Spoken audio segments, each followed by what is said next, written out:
Buenos días compañeros y colegas. El tema a presentar es técnicas radiográficas oclusales. Mi nombre es Evelyn Aguirre y estamos ahora en la materia de fundamentos de radiología oral y maxilofacial. Las técnicas radiográficas oclusales. Bueno, voy a empezar diciendo que normalmente las utilizamos tanto para superior e inferior. Las técnicas oclusales reciben este nombre, esta denominación, ya que esta película se la va a colocar entre las caras oclusales de los dientes superiores e inferiores. Esta, a su vez, va a ser sujetada por los dientes del paciente. También sabemos que este es un tamaño de radiografía diferente a las que usamos normalmente con las periapicales. Esta tiene un tamaño de 57 por 76 milímetros. Nos permite visualizar zonas mucho más amplias de las que normalmente se observa con una radiografía periapical. Útil cuando una estructura normal o patológica sobrepasa la extensión que se proporciona en una película número 2, que son las periapicales. Vamos a hablar de las técnicas que se utilizan en el maxilar superior. Tenemos la técnica oclusal panorámica superior. Esta técnica también se la conoce como la técnica de Bellot. Y esta de aquí, pues el rayo central va dirigido de forma oblicua a la película, observándose las piezas dentarias en su eje corono-radicular. La posición del paciente es muy importante. Tenemos que ver que la línea del tragus, ¿verdad?, a la de la nariz, vaya en un sentido, ¿verdad?, paralela al piso y que sea el plano sagital perpendicular al piso. La posición de la película va entre los dientes del paciente, apretándolas con ellos. El rayo central va dirigido cráneo-caudal, en esta manera, cráneo-caudal, a nivel de los huesos nasales con una angulación entre 60 y 65 grados. La técnica oclusal panorámica superior, esta se llama oclusal panorámica superior porque también se va a poder visualizar un panorama completo de todo el maxilar. Además, se lo utiliza muchas veces con radiografías periapicales en casos de pacientes pequeños. También es de mucha utilidad en los niños que han tenido traumatismos dentoalveolares por su condición de accidentados. Normalmente van a rechazar que se les ponga la película periapical apoyándola con el dedo. Sufre un poco de náuseas también y hay dolor al morder. Para estos casos resulta mucho más práctico y eficaz utilizar la técnica oclusal panorámica, pero ocupando la película periapical. Posición del paciente. De acuerdo a la edad del niño se puede instalar en el sillón dental, pues bien sentado el niño sobre las rodillas de alguno de los padres o del acompañante. Bueno, en lo particular yo los hago que se sienten sobre la faldita de las mamás o de quien lo acompañe, que siempre sea una persona adulta para que nos ayude, porque debemos pedir al paciente que lo acompaña que apoye una de sus manos sobre el pecho del niño, pasándola sobre las manos de él para impedir que él se mueva, y la otra mano del acompañante debe de ir apoyada sobre la cabeza del paciente. Esta posición del niño, asegurada por el acompañante, va a evitar que él tenga movilidad durante la realización de la técnica y así evitamos nuevamente irradiar al paciente, nuevamente tomar otra película que es bastante engorroso. La radiografía oclusal panorámica oblicua superior es una variante de la técnica oclusal panorámica superior. Esta va a visualizar en mejor sentido la forma de la zona posterior del maxilar, tomando en forma separada cada hemimaxilar, sea derecho o sea izquierdo, de acuerdo a lo que el odontólogo requiera. La posición del paciente, la línea del tragus a la de la nariz, paralela al piso, plano sagital perpendicular al piso. El rayo central se va a cambiar un poco la posición del rayo central, el cual ahora se ubica en la zona de premolares por su zona sobre las zonas apicales. Aquí vemos una imagen, cómo va a ir el rayo dirigido, manteniendo una angulación entre 60 y 65 grados. La técnica oclusal estricta superior es también llamada la técnica de Simpson.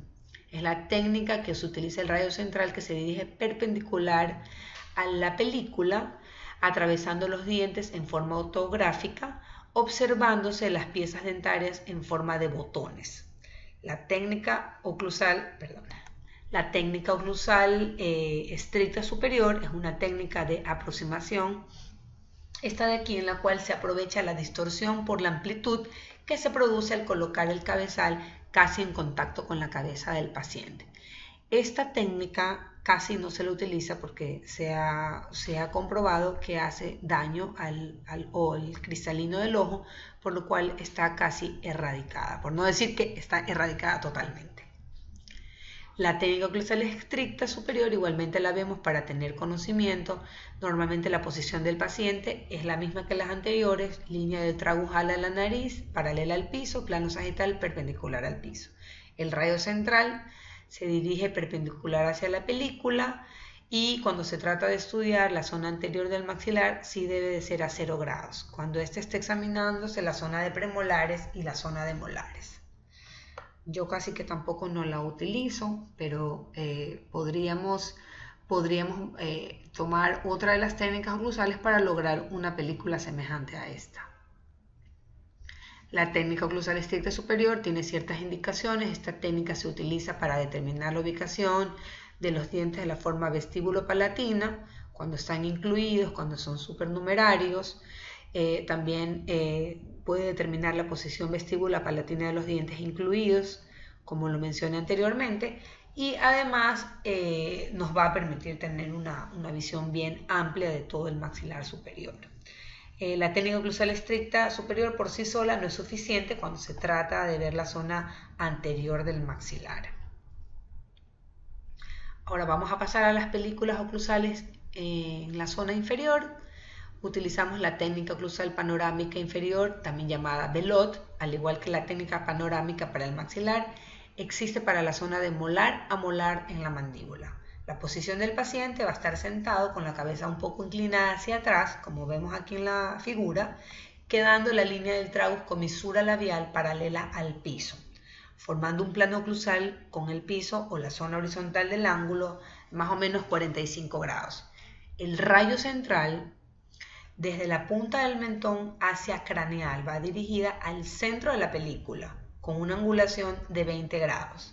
Con esta angulación se forma un ángulo de aproximadamente 65 grados entre lo que respecta al rayo central y la película.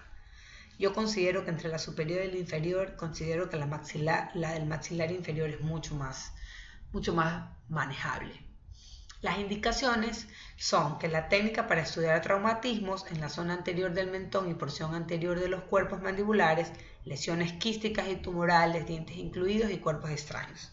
Totalmente, vemos acá una fractura, acá se visualiza también una fractura, ¿verdad? Y vamos a ver también otro tipo de patologías como lo dice ahí. Esta es todo el paciente fracturado.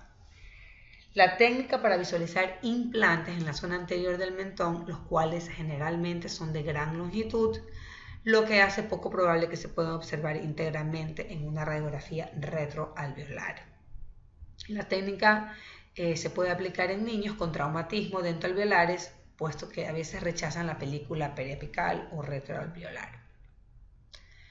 La técnica oclusal estricta inferior, también llamada Simpson. Aquí la posición del paciente va a ser sentado, la cabeza con el plano oclusal y sagital perpendicular al piso. En caso de que el paciente no pueda hacerlo, hay que tratar de que ponga la cabeza lo más hacia dorsal posible. Aquí vemos en la figurita, además en esta la radiación que percibe el paciente es escasa, ya que el rayo debe atravesar mucha cantidad de tejido. O sea, sería genial para los que dicen que no se quieren irradiar. Posición de la película. Va apretada suavemente entre los dientes. De acuerdo con la intención del estudio, la película puede ubicarse con su eje mayor de comisura a comisura, o bien sea en sentido antero-posterior. El rayo central, 0 grados, perpendicular al plano oclusal y a la película. Algunos de los pacientes están a veces imposibilitados de inclinar la cabeza, y en estos casos nuestra preocupación debe ser que el rayo central quede perpendicular a la película, por lo tanto debemos dar la angulación negativa al cabezal. La técnica oclusal estricta inferior, que es también conocida como la técnica de Simpson, tiene ciertas indicaciones que van a permitir determinar posición vestíbulo-lingual de dientes incluidos y cuerpos extraños, verificar el compromiso de las tablas en aquellos casos de lesiones quísticas, tumorales y fracturas, apreciar la separación y cabalgamiento de fragmentos en mentón y cuerpo mandibular. La técnica oclusal estricta inferior blanda es un examen de mucha utilidad para el estudio de cálculos salivales en los 2/3 anteriores del conducto submandibular. Nuevamente tenemos otras figuras que también nos ayudan a visualizar dientes incluidos, cálculos y fracturas. La técnica oclusal oblicua inferior es también llamada como la técnica de Donovan. Creo que muchos la utilizamos. La posición del paciente es sentado con la cabeza inclinada hacia dorsal, formando el plano oclusal con el piso del ángulo de aproximadamente 45 grados. Luego gira un poco la cabeza hacia el lado contrario a radiografiar, tratando de colocar el hombro con el mentón, extendiendo luego el cuello hacia craneal. Como que suena medio extraño, pero es una posición cómoda para el que va a tomar la película. La posición de la película, el paciente debe permanecer con la boca abierta, sin morder la película, apoyándola con su dedo índice lo más posterior, soportar la película bien adosada a la porción inferior de la rama mandibular. El radio central se dirige oblicuo lo más que se permite el hombro, desde caudal a craneal, de dorsal a ventral, entrando a nivel del ángulo mandibular, para que salga una película como la que tenemos acá. La técnica oclusal oblicuo inferior, que es la técnica de Donovan, tiene ciertas indicaciones. Se utiliza preferentemente para determinar la posición vestíbulo-lingual de los terceros molares inferiores. Además, se emplea para encontrar cálculos salivales en el tercio posterior del conducto de la glándula submaxilar, casos de traumatismo, y también ayuda a visualizar el tercio posterior del cuerpo mandibular. También es posible examinar el tercio posterior del piso de la boca y de la lengua para el estudio de cuerpos extraños. Es un buen complemento en los casos de lesiones tumorales y quísticas en el tercio posterior del cuerpo mandibular. Esta técnica blanda permite detectar cálculos salivales en el tercio posterior del conducto submandibular. Bueno, seguimos. Creo que ya llegamos a la parte final. Muchísimas gracias por su atención. He tratado de hacer algo muy breve y tratando de vocalizar muy bien para que todos me puedan comprender. Este es un lindo recuerdo que tengo cuando estuve en Lima, Perú, ciudad que me gusta muchísimo. Muchas gracias. Nos vemos en la próxima.